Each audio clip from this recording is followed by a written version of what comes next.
Well, Oregon football just had some talented players leaving the transfer portal, and that's a good problem to have. Here we go. You are Locked On Ducks, your daily podcast on the Oregon Ducks, part of the Locked On Podcast Network, your team every day.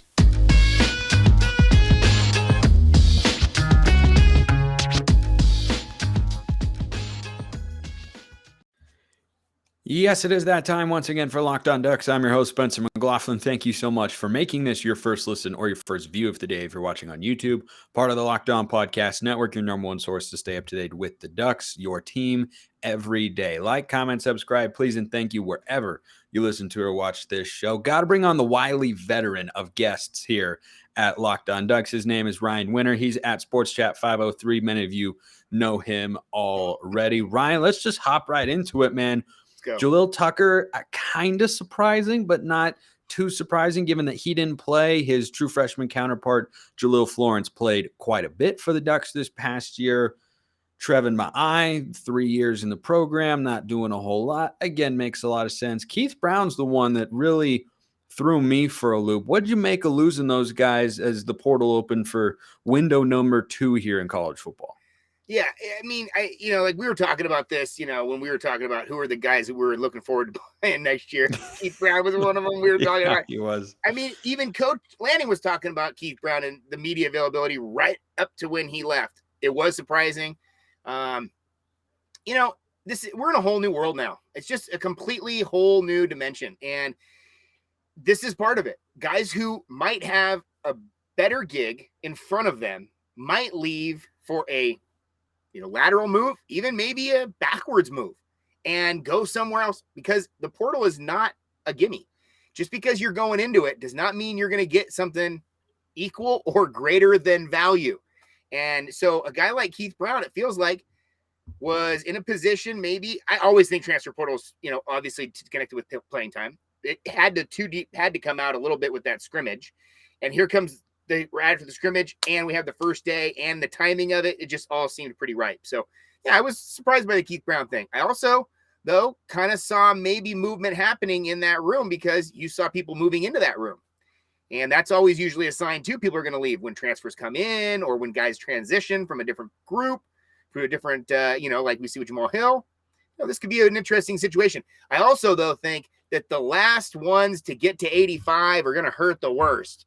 The closer you get down to the actual nitty-gritty number, you have to rip the Band-Aid off a couple times for some of these guys. And a guy like Keith Brown really hurts, because local kid, Lebanon, great player, great family. We all make all those connections. But I'm at the point now in my life where I hold no grudges. I try to only be positive. And I'm like, okay, good luck. Yeah. No, I try to be in that mindset, but I do really understand the people who are frustrated with, like, man, he was a local kid. And, college sports always has a different rooting feel than professional sports, right? And a guy like Keith Brown is a reason why, right? Small town Oregon, goes to play at the university, was a pretty highly rated recruit coming out of there. And look, I said this was a good problem to have on the one level. On the other hand, it does stink because you're losing talented guys, but the fact that you are able to lose talented guys and not be in a situation where you feel like the room is just depleted and void of talent, that's a good place for Oregon to be at. It means they've recruited well. They've added, valuable transfers. Because my takeaway on yesterday's show, one of them of a few, you can hear my full thoughts, go back and listen or watch if you want to hear that. But just really quick, I looked at it and said, he's not as high on the depth chart as we thought he could be, or he thought he could be, which means to me, Ryan, a newcomer in that room, it could be Connor Sully, it could be Jamal Hill, it could be Jeffrey Bassa, taking a step forward. Someone is showing him something that's making him think my playing time is not going to increase next year. Yeah, I agree. And we talked about those guys. Remember, we did kind of a preview. We were looking at different linebacker groups and different stuff. And yeah, I think there's so much movement there. Just like we see now, the modern NFL has so much room to cover. The linebackers are different than they were even 15 years ago. The passing attacks are dicing these defenses apart. and you have to have a lot of different creative opportunities there to try to cover. And so you see guys switch from the backfield, you see safeties switch to DBs, become a bigger DB, or you see safeties, go to the linebacker, and because of like a speedy linebacker, or you see these guys, they shift all these positions up and down. And spring is where that happens more than any time. And it's really exciting too. Keith could have just been bounced right out of that room. Jamal Hill is an absolute stud. And if they don't need him at the safety and they're going to bring him down there, they're not going to bring him down there to sit. They're going to bring him down there to play. They're not going to give up time in the backfield because I think, was going to be a productive safety for them. I was just talking the other day with Jeff Bossa on this Twitter Spaces thing. They had me come on and do a thing for the Ducks Rising, the NIL deal they have, which is a great situation if you want to promote that in the future. But they literally just talking about the duo with him and Keith Brown. Him and Keith Brown came in the same class together, thinking, what would it be like if you guys were, lined up together, and how would that look? And he said, I thought that'd be great. He's the A-gap smasher. I'm more of, can cover a different variety, even though Jeff Bossa did put on 15 pounds in the offseason. Which he needed to, by the way. He very much needed to. Right. But Keith is maybe a guy that just format-wise maybe fits in a previous mold, a previous defense, and they're slowly trying to shift these guys out, and Keith might have been one of those guys. Yeah, I think there is something, not necessarily to the schematic change with, going over to the 4-2-5 compared to what Tim DeRuyter was doing with the defense the year prior, and what Andy Avalos did. Well, I guess it'd just be DeRuyter because that was the only, Mario Cristobal coach that Keith Brown had as his defensive coordinator. But I think it's just football in general. You're just in a place now where if you can't cover as a linebacker, it's not just seen as a knock against you. It's a major detriment potentially to your defense because, Oregon State ran the ball all over its defense. That was an anomaly for the run defense a season ago. So Oregon clearly has the guys to stop the run consistently. I mean, look at Utah, right? They ran all over a porous defense like USC. They put up 10 points as an offense against Oregon and Autzen Stadium, primarily on with a ground-oriented attack. But then you look at the Washington game and you just look and go, yeah, you need guys who can cover there. And you look at a guy like Jeff Bossa and say, yeah, he's smaller. He probably fits the mold a little bit more. He's got more agility, more side-to-side speed. Definitely need to bulk up. He was getting, put on his butt way too many times in the run game last year. And, I'm glad the coaching staff is seeing what we're seeing. Makes me think that, we're not totally crazy or ignorant to that sort of stuff and being like, yeah, it seems like he could benefit from that. Right. But, I wonder with the comments of Brown 2 days prior having been, no, I'm not a portal guy. I'm, waiting for my chance no matter what. Makes me think that something else is in play. I don't know what, but it makes me think something else is there. Yeah, I mean, you're right. I mean, and that's why I don't really speculate on the stuff when it comes to, the transfer portal, what's going to happen, when it's going to happen, because now it's just, it's like, it's already happened. And then about it. It's kind of like you find out the wife's cheating. You're like, well, who was it with? Why did you do it? And it's like, well, it's already happened. It's done. Now, next. And I think, it's funny to see Keith, because, I felt like he was a guy who just, like he said in his thing, he's like, I loved all my time in Oregon. I loved being here. A lot of guys are like, hey, Oregon, thanks a lot. The gear was cool, man. All right, see you next time. And, this guy really was from here, and his mom really was connected to a lot of the fan base, and it's going to be difficult to see where they go from there. But anyway, it is what it is. It's the modern game. I think depth chart has something to do with it, because I think, coaches, historically, coaches like to keep depth chart as tight, as close to the vest as possible. And as a player myself in a variety of different sports, you always remember those different days the coach puts up the lineup, puts up the 2 deep, sticks it on the wall with the piece of tape, and then gets the hell out of the room. Boom, boom, boom, boom, boom. He's gone. And, those guys look at that 2 deep, and immediately there's friction. There's other sort of stuff. Competition within the room is so much greater than competition outside of the room. That's why I always think it's so crazy when these guys, people think, oh, this guy doesn't want it. It's like, dude, you have no idea. Just getting through 2-a-days, you have to want it, bro. The competition between, brutal. Oh my God. And that's just high school football. These guys are working out for months. But you have to go through so much competition between your own guys on your own team. That's the competition where it really starts. So, Keith sees what he sees, and he knows where he stands. And this might be a situation where he just saw himself slide on the depth chart, and he didn't like that. He thought maybe he should have been at the 1. Maybe he was at the 2. Maybe he was at the 3. Maybe, there was a situation where they were like, hey, we're seeing something, and they can't have the outright conversation of, would you please leave? Like my friends who got kicked out of Catholic school. Would you please leave? Thank you. No, they can't. They have to honor the scholarship and they have to go through the proper channels. But they can kind of make it uncomfortable by putting a guy's name on a certain position where they know what's going to happen. And I do think that had something to do with it. It had to, because the way that the scrimmage came, that's when you release that. That's when you go with those numbers. And you have to, in spring practice, kind of dangle the carrot as well. You got a bunch of different guys saying, oh, everybody's got a chance. Well, go too deep, and then all of a sudden, well, maybe I'm not here, maybe it's not right. And if you're going to do it, now's the time to do it. So, yeah, no, I think that's a part of it, and there are other talented guys in the room who we've talked about. I was long expecting Brown to be, at least one of the top 3 linebackers based on what he's shown the last couple of years, what he showed in the Holiday Bowl as well. But I think there's an element of just a scholarship casualty there, where you got to get down to 85, and at some point you're going to have talented players leave. But like I said, not the worst problem in the world for Oregon to have. We got a mailbag question to get to, and we have to discuss a big returner for Oregon basketball and Dana Altman. But we do all that after we talk about FanDuel, which brings you grand slams, no hitters, and double plays. Those are all back thanks to baseball, and there's no better place to get in on Major League Baseball action than FanDuel, America's #1 sportsbook. That's because right now new customers can step up to the plate with a no-sweat first bet up to $1,000. Their app is safe, secure, and super easy to use. It's also got a great interface, definitely the best of all the sportsbooks out there. Don't miss your chance to get a no-sweat first bet up to $1,000. When you join FanDuel today, just go to FanDuel.com/lockedon to sign up. That's FanDuel.com/lockedon to sign up. FanDuel, an official sport, or FanDuel, official partner of Major League Baseball.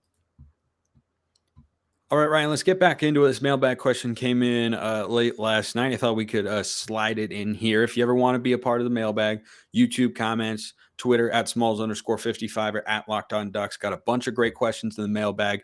All of you who sent in recruiting questions, I've got John coming on, John Garcia, that is, later this week. So we'll get to all of that stuff. This one from Adam Moody. Because of the talk of Florence, Jalil Florence, that is, it reminded me a lot of Thomas Graham for some reason. Being a freshman at Oregon in 2016, I watched him start for a few years as a corner early on and turn into a pretty good player. I think Thomas Graham was a really good player. I'd take him in our secondary in a heartbeat.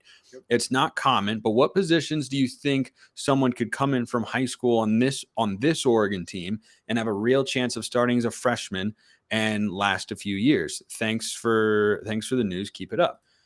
I'll start on this one, Ryan. I think the secondary is a place where you can look because you don't often require that much bulking up. Like you're responsible in the running game, but you're not taking on big blockers, or you're not expected to, right? Like linebacker, you're very rarely going to have a guy come in and start right away. Defensive line, very rarely, right? We expect Mateo to play a lot. I don't expect him to be one of the first edge players out there on snap one on defense against Portland State. I expected to be Mace Funa and Jordan Birch. I think offensive line, another one. That's what makes Josh Connerly so rare. But I think corner, maybe not receiver quite as much because there are, some complexities to the offense and whatnot. But I feel like corner and tight end on this team, you could see guys playing earlier, at least from a physical standpoint. Tight end, certainly. Kenyon Sadiq is going to have to contribute this year. That's what jumps out to me. What do you think? Yeah, I think, it's a tough question because, I kind of, like you said, wily veteran to start this thing off. And by the way, I always like to consume my Locked On YouTube. That's my preference. I'm not quite into the on the whatever you call it, the podcast. The podcast in the car, side? audio in my car. I'm not into that yet. Hey, but, as long as you're an everydayer, man, that's all we're looking for. I'm a big supporter of yours, that. And I think it's kind of one of those conversations that's changed over time. So it feels like it's an up and down thing, right? It used to be freshmen are never ready. Now it got to a point where, maybe the freshmen are ready because they're freshmen that are absolutely doing crazy stuff. They're going to, sports performance camps. They're doing all sorts of things at a very young age. They're hip to the technology. They're going with it. And I do think that body type makes a big difference. And I think that it's important to understand. I mean, look what we just talked about with Jeff Bossa, right? A guy who is just an athlete. He's the best athlete in Utah when he comes out. He's He's just super athletic. He's a big safety. He comes down and makes a transition, immediately makes an impact. That alone is just incredible to think about. A D1 player just switching positions and then playing like really well. I mean, that alone is pretty amazing. But I think there's certain positions that it's hard to get in, right? Defensive line. I think it's really hard. I think defensive line is the toughest. I mean, dude, you're talking about grown men in the trenches. It's going to get rough. In saying that, I think Trevan Ma'ae, I think, he's a big body dude. I saw him straight up. I mean, again, like I'm 6'2", 250. I walk up to these guys, and most of the time I can drop a handshake on them and square them up and be like, okay, guys. Some of these guys, I feel like I'm looking at like a door. They're just built different. Block the sun. He's one of those guys. I do think linebacker in the new era, we talked about linebacker a little bit. The way that they use linebackers now are a little different. And so it used to be that linebackers, man, you had to give them a year or two on the weights, but it's kind of different. I think wide receiver, if you get in the right setting, I think wide receiver, running back sometimes. I think Dante, I've heard great things from him so far in practice. That he's I have as well, which is intriguing because I look at the running back room in front of him and I'm like, is he going to take snaps from Jordan James on the goal line? Because James was so good last year. That's my point. And so like and that question was interesting. Like, you talk about starting, like would Jordan James be considered a starter because he's running short line yardage play and he was running pretty consistently. He's not obviously the number one back, number two back, but he's the number one back at that spot, so I don't know. There's certain, I do agree. DB, wide receiver, smaller guys. This team specifically, I think the freshman to watch out for is Mateo. And I would, dude, if something weird happens with this injury, we haven't talked about the injury at all, Terrence Ferguson, but if something weird does go down deep, I could seriously see him taking significant snaps. They could do that. He played a good amount of tight end at St. John Bosco. It's not something he'd be unfamiliar with. They have a need there. They've also hinted that they're going to be shopping in the transfer portal. Yes. There's a tight end from North Texas. There's Malcolm Epps from USC who's in the portal. A tight end from Alabama went in the portal as well. And that position group, I think, was pretty lean to begin with. It was. In comparison to others. Right. But, and by the way, just real quick, for those of you who don't know, Terrence Ferguson is out the rest of spring. He's not expected to be in major risk of missing time in the season, but it's something that you now will have in the back of your mind. Like if he gets injured in a game, he could re-aggravate that injury, miss an extended amount of time. It just kind of, brings into focus like, man, Tiefer goes down. Patrick Herbert is solid, but I don't think Patrick Herbert's a number one tight end. No, and that's kind of why I like spring ball so much, right? Because you get to see where there's a development in a position group or something else. And, this is a great opportunity for some of these freshmen. I've heard good things about Cole Martin as well. So, coach's kid, be able to come in, so I don't know. I'm excited to see. It's hard for me to see the transition from senior year to freshman year be really an insignificant jump. Like, it's just like, oh yeah, I'm just out here to play. That rarely happens. Most of the time it's a big jump. So it's hard to kind of understand exactly who's going to get that opportunity. One, playing time. Two, actually make the jump when they get the playing time, make a significant impact. So an impact freshman, I would have to say, Mateo's on that list. If Dante gets, some carries at the wide receiver or something, but I think it's going to be kind of hard to crack the code at the defensive side. Yeah, I agree. I think Kenyon Sadiq is a prime candidate because of that position group. I almost feel like he's going to have to. Like, exactly. You're talking about most important true freshman. I mean, you could argue it's Mateo because of the need for the better pass rush and for the defense.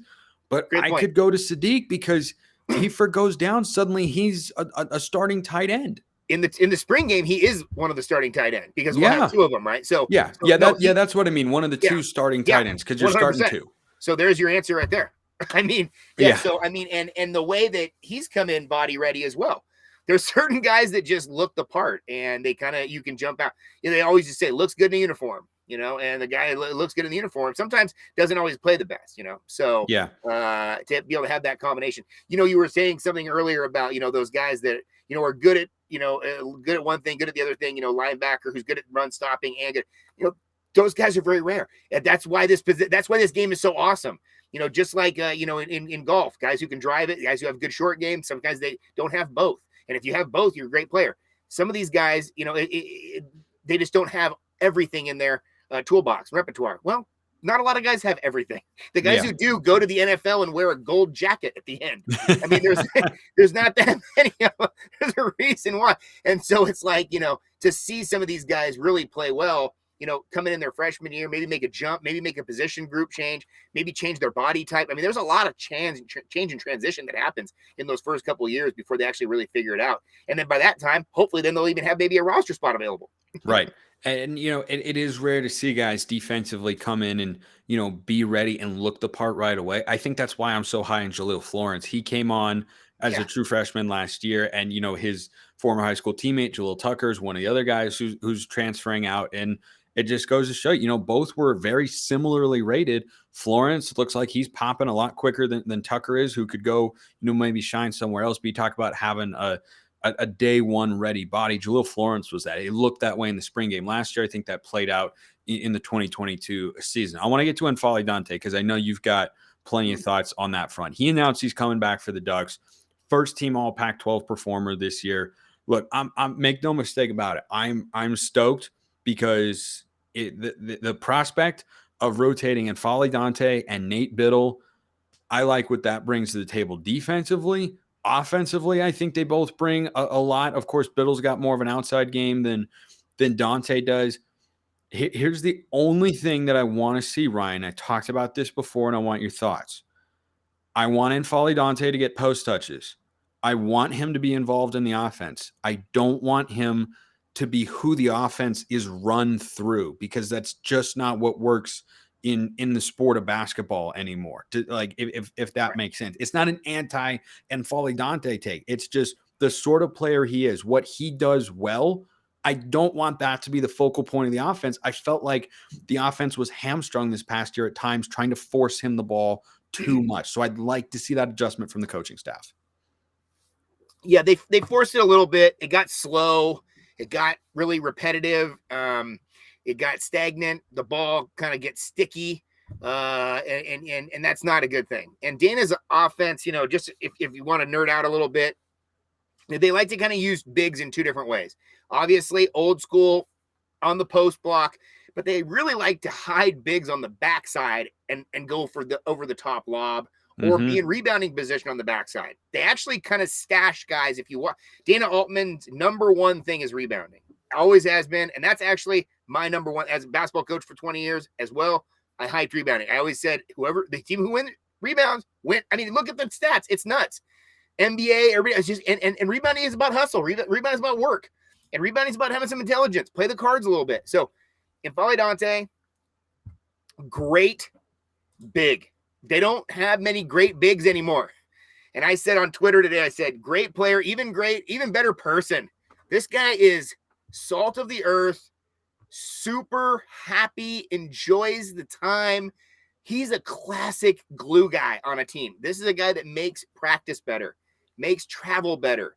You can trust this guy. And he's a warrior, dude. He also wants to bang a little bit. He wants to get after it, dude. That dunk on Kirk Kiza, I said to him afterward, I said, that was awesome. He and my son have actually had great communication over and over because my son takes pictures and he gets pictures back and forth. And the communication of this guy is so pure. And I have some friends from Africa. I have a lot of love for Africa. So I have like a certain love for him on that level as well. But this dude is like such a great person as well. So I just had to put that out there.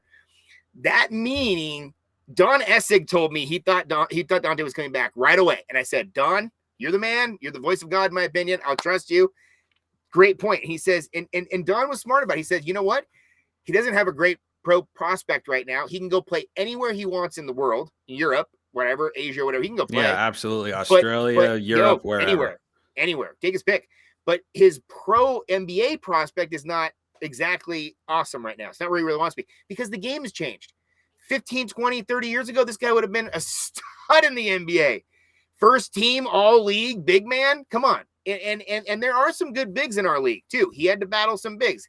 The big at Arizona and UCLA, both really solid. The big at Washington was really athletic too. But Dante does certain things very well, and Dana loves that. So he's a stabilizer in Dana's system. He's a great shot blocker. He's a good offensive and defensive rebounder. He's a pretty good ball handler and passer. He doesn't like lose the ball I think his very much. passing is what needs to take a step forward for Big him time. personally the most. Especially if they're going to dump it down to him a bunch. Exactly, because when you dump it down low there, they're going to send double team once you make a couple of big time moves, right? The coach is going to say, okay, let's not let him get easy buckets because he was able to, shoot such a high percentage. He gets great looks at the rim. He can just overpower everybody in the league. I mean, he's a massive dude. He knows how to use it. His development has been tremendous from when he first arrived at Oregon, and he can take another step in that front. But I think when the double team comes, he's got to get the pass out quicker. He's got to identify where to go with the ball sooner, because I think that's part of the reason the offense would get sticky when he got the ball is he was just trying to get rid of it. Right. And if you have that mindset when you're double teamed in the post as a big guy, I just need to get rid of the ball so I don't turn it over. The defense is going to be able to rotate back. And then you're trying to re-entry pass. And then the double team comes again, and you're just going to try and score through it. And it just kind of continues that cycle and whatnot. So I think that, and if he could consistently hit a 15-foot jumper and in, I think that would do a lot for his NBA prospects because he's got the body. Yeah, he's got the body type. He needs to have more versatility in the offensive game. He's got the defensive side. It's hard to compare him and this team to guys like Jordan Bell and his team. Jordan Bell made a lot of really kind of casual mistakes as well. He obviously made up for it in spades with his play, but Vale is a very consistent player, I feel like. And, Jordan Bell got in trouble and got to kick the ball out to guys like, Dylan Dorsey Brooks, and Tyler Dorsey, Peyton Pritchard, Casey Boucher. Benson. They had a bunch of shooters, right? Yeah. Like think guys about that. Still playing in the league, and that Final Four team. You make a great point. I've talked about shooting a lot here on the pod before. Like Dylan Ennis. Think about the guys that were around Jordan Bell on that team. Peyton Boucher, Pritchard, Benson, Brooks, guys, Dorsey. Benson. Oh, Benson was a bucket. Those guys all shot the ball so well that they kind of bailed out those bigs. Whereas Dante, this team was terrible. Historically bad. Literally I think it's the second lowest in the modern era, the lowest in Dana Altman's tenure as the Ducks head coach in terms of 3-point percentage. It felt like the only option they had was dump it down and let's see what we can do. Backside rebound off of it if possible. Maybe kick and try to get a drive lane. That's why I think that Dana's offense is very unique to look at. Everybody thinks about Dana's offense only in the sense, especially the AAU coaches, they run Oregon, which is the dribble handoff at the top of the key. But the dribble handoff at the top of the key is only to get a drive and kick lane. So it's only really intended to just open the offense and defense up just a little bit so you can get one lane so you can drive and kick. Well, you can't have a big in the middle with that. So the big is like backside help. The big is like, that's where that over the top lob comes from that those guys perfected on that Final Four team. But I think this next year, Dana's going to come with some heat. I'm telling you, dude, Dana is not happy with these last 2 years. He is on one, and he's on his own hot seat. You don't need to put him on a hot seat. He's the best coach we've ever had at Oregon. You don't need to put him on a hot seat, but he's on his own hot seat. The guy runs hot anyway. So this is having Dante come back is a huge game changer. It soothes Dana. It calms the whole thing down a little bit. He's such a calming presence. And I think that you can know what you have when he's healthy, you know what you can have, and you have the best big man in the conference. So that helps. Absolutely. No one is as calming of a presence as you, my friend. Rian Winter at Sports Chat 503 on YouTube and on Twitter. Sending him off the right way as he deserves. Rian, thanks so much as always, man. Always, dude. Love these conversations. Appreciate everyone listening. Have a wonderful rest of your day and go Ducks.